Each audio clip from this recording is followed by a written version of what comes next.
Cercare il respiro dentro il casco, la fatica di questo paziente si percepisce anche quando si osserva da lontano, al di là delle pareti che separano le stanze della terapia semi-intensiva.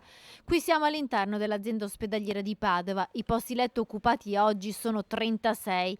In questa quarta ondata è cambiata la tipologia dei pazienti, ci spiega il professor Andrea Vianello, a capo del coordinamento delle terapie semi-intensive del Veneto.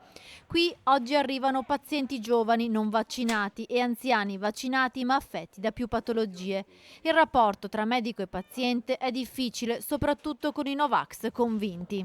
Questa ondata ha messo un po' in tensione il rapporto medico-paziente, perché si ha in parte almeno a che fare con dei malati che sono molto determinati nel resistere a certi tipi di trattamento.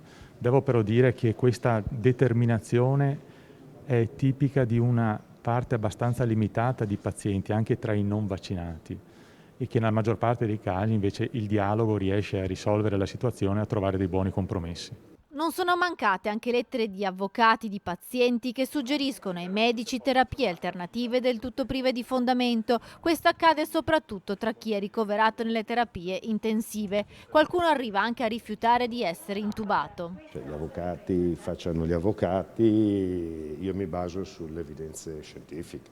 Non somministro farmaci sulla base delle richieste degli avvocati.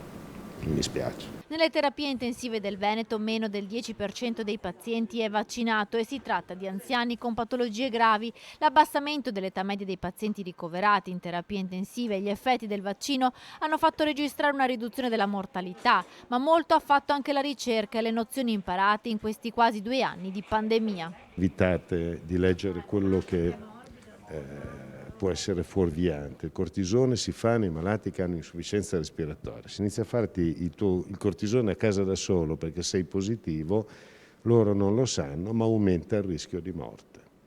Se invece faccio il cortisone in un malato che ha insufficienza respiratoria e richiesta di ossigeno almeno, riduce il rischio di morte. È un lavoro, non è che diventiamo tutti medici perché abbiamo Google.